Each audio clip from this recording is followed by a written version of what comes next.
Alright guys, it's finally time to talk about these Star Wars films. And I had reviewed them on this channel a long time ago and deleted them because I felt like I needed to rewatch these. And nobody even watched those videos anyway, so I want to give my opinion to people watching now about my love of Star Wars. Star Wars has been a thing I've loved ever since I was a kid. I was the right age right whenever Phantom Menace came out, right when the special editions came out, and I have always been a fan, long fan, since I have seen them. I forgot what age I was. I feel like I was 6 or 7, honestly, whenever I started watching these. I remember my grandma had the original trilogy on VHS that I would watch, and then right then the Phantom Menace came out. So my love for Star Wars just really escalated then. So this is a franchise that I've always loved, and I even love all the new ones that Disney has done. So I'm not one of those Star Wars haters. And this is not going to be a negative review on any of these Star Wars movies, because I love all of these movies. I really am incredibly nostalgic for the first 6. Really love all the new Disney ones. And starting out, let's start chronologically, which to me makes the most sense, with Episode 1, The Phantom Menace. And this one, to me, rewatching this one even as an adult, I still love this movie. I still love everything about it. I think that this is a very creative and unique movie. I love the fact that this is a movie where, in the original trilogy, we barely get any info about Jedi and what they are. I mean, we do a little bit, but not enough like this, where this is the Jedi in their prime, where you see them do what they actually are meant to do, as opposed to, like, 2 Jedi, like, alive in the original trilogy, which is fine in the original trilogy, but in this is so cool, seeing the Jedi, what they can do. I love the fact that the Jedi in this film, and in all 3 of the prequel movies, they are dicks, in a way where you look at it like, you think that these people are heroes, and they do for the greater good, but that doesn't mean that they're not perfect. Like, these characters aren't perfect, and I like the fact that these Jedi have, like, they are arrogant, and I like that fact. I think that that's very smart, that with George Lucas doing that, because yes, they are heroic people, but that doesn't mean that they don't have flaws to them. And I really appreciate that that these characters have flaws to them, so you never look at them like they are absolutely perfect characters. And that's like any of the characters in the Star Wars films. So I really appreciate that as well. And I love how the movie starts out with Obi-Wan and Qui-gon Jinn, and I really love this scene because I love how it shows just immediately how the Jedi, like, are just on top of it, where, like, they go and, like, destroy all the droids and go and interrogate the Trade Federation people.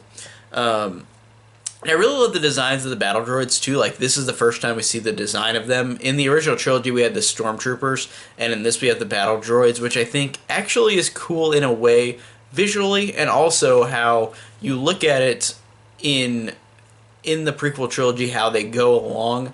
These battle droids in the first movie, in this one, are easy for the Jedi to destroy. So it's like they need to find another ways and means to fight the Jedi, but these droids are so easy to defeat. So I really like that later they integrate in the clones, and I think that in this first movie, it's so cool seeing that these Jedi are just on top of everything, and they can defeat anybody in these little droid robots. And I like how later it makes them think, and they have to get clones to help out. And also, in terms of other characters, Queen Amidala, I think Natalie Portman is great in this movie, and she's great in all of them, but I really think that her design, especially the red, like, dress design, is one of the most iconic designs. Like, it's just so incredibly memorable, like, how she looks. It reminds me so much of how they did with Princess Leia in the first movie with her hair bun. In this one, it's way more. It's like Princess Leia's got this, like, hair thing all over her head, but I think it looks really cool, and it's really just a unique design. And again, it's just great to have Natalie Portman, because this is the first thing I saw her in, and I really love too that her story in this one is that she is the queen, but she has a decoy that fills in for her, which is like how you look at Palpatine, where, like, he is secretly another thing. I really like that they played into that with Amidala too, except for she's a good person. So I really appreciated that. And I like then when they get to Theed, where they go to Naboo, where they meet Jar Jar Binks, which is a native outcast, and he's a character that shouldn't be here in terms of not in terms of the story, but in terms of like something out of an old film serial where George Lucas looks at these like, you've got the knight, you've got the princess, you've got the bumbling dummy, like to join the gang too, and like he does that in this movie too, and he's definitely the odd one out, even though he's the one that helps advance the story. We, of course, go to Tatooine, which is extremely fitting as well to have in the first Star Wars movie chronologically, because that's where Luke started. This is where Anakin started. And I liked how it's like George Lucas said in some interview, he said it's like poetry. These movies, at least the first 6, follow like poetry. Like they connect and do the exact same thing, but in a slightly different way. So I like that Anakin starts out as a slave. And I really like that he, in this movie, is this happy-go-lucky kid, but like he's like a sympathetic slave boy with only his mother. Like he doesn't even have a father. And so I liked the introduction of Anakin as well. And on Tatooine we get the pod racing scene, which is really, really awesome. And it's, in terms of sound effects, that is a really fantastic scene. And it blows me away every time. Like, hearing the sound effects and just watching the scene in particular is just a great, thrilling, like, moment in the movie.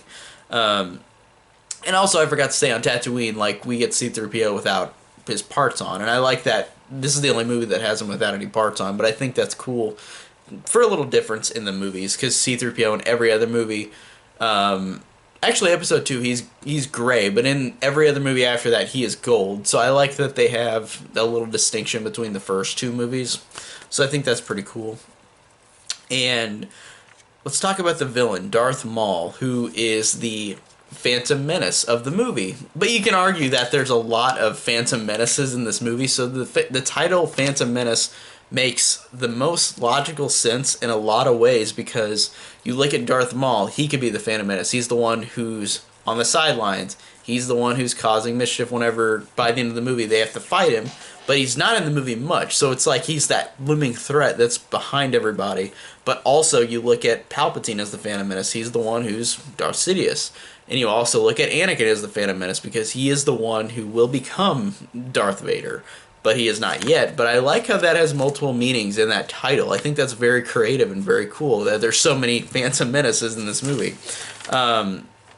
And also, going to all 3 planets, I think, are very cool in this movie. And every Star Wars movie goes to at least 2 or 3 planets. And in this one, you've got Theed, which is Naboo. And then you've got Tatooine, which we've seen before, but it's great to see again. And then you've got Coruscant, which is a very cool, very beautiful... intergalactic city where it reminds me of Cloud City from Empire, but just like times 1,000. Like, it's a big city, and it's just a beautiful planet. I really, really love the design of Coruscant. It really blows me away.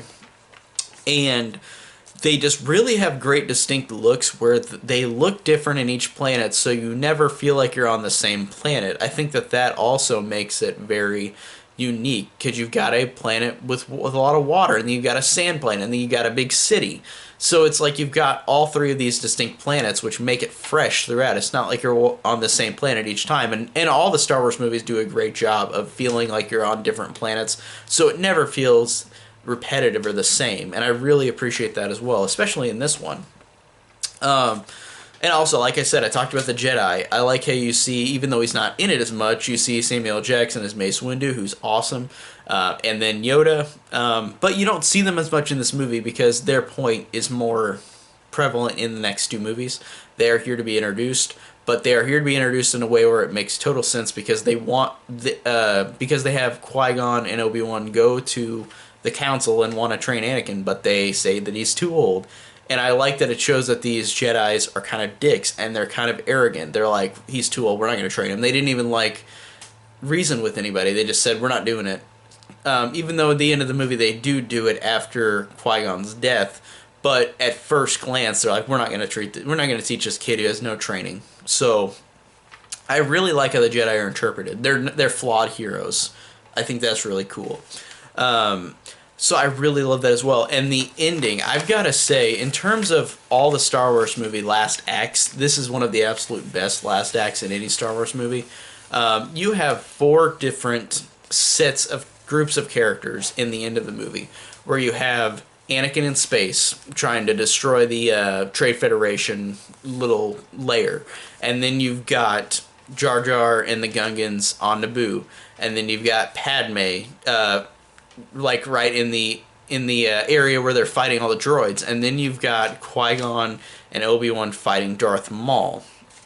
While all this is happening, with the editing alone, they're just very, very well placed. Everything about this is so well placed. And listening to the commentary on this before, it with like George Lucas and like Rick McCollum and like all these people who are involved, they do really talk about ways where they really wanted to make this movie work so well, and I think it does with the action at the very end of the movie. The last act with all four groups, they described in the commentary on how they wanted to make thrills, make humor, make thrills, humor, drama, everything that will make it seem like you're never going to feel repetitive in the movie, and you never do, and I really appreciate that as well. And just the final act, everything about it, just how they edit all these characters, they make it to where all these characters either win in a moment, then they lose in a moment. It shows every one of them in each group like they're surrounded or something, and then it just does a fantastic editing job with that. And again, all of them are great, all four groups together, but the biggest one is the fight between Obi-Wan and Qui-Gon and Darth Maul, which, with the Duel of the Fates song, like, score, is one of the absolute best, like, scores I've ever heard in any movie. Like, John Williams is just an incredible composer anyways, but man, Duel of the Fates is one of the absolute best pieces of music I've ever heard in my life, and that scene of them all fighting is one of the best movie moments ever, and it's just so incredible. It blows me away every single time. Just everything about this movie, like, it blows me away with all these characters. Even though it's just the first movie, it is kind of like the chessboard is starting to be put into place, but everything they do, I think, is great. Having Qui-Gon in this movie, even though he dies at the end, and having Qui-Gon and Darth Maul in this movie, even though they die at the end, it's great because you really do get a sense of that everything is going to change, even though it's the first movie. And I really love how Anakin is interpreted, how this slave character who has to leave his mother, and that scene between him and his mom is the one emotional scene in the movie, and I think it works very well, where he has to say goodbye to her. It actually really is moving and really works in a very great way. So I really appreciate that as well, and I appreciate Padme being like Leia from the original trilogy, where she just wants to save her people. She wants just this basic thing to help her people, and she's trying and struggling, and I really appreciate that. And just the visuals, the action, the editing, the score, everything about this movie just blows me away. I love The Phantom Menace. Truly, it's not my favorite Star Wars movie, but it's hard to say when you love all these Star Wars movies. Where can I rank it? But it would be lower ranked, but still, I absolutely love this movie. I love everything about it. So, just an incredibly entertaining movie. So that is my review on Star Wars Episode 1, The Phantom Menace. Tell me down below what you think of The Phantom Menace, and thank you guys so much for watching.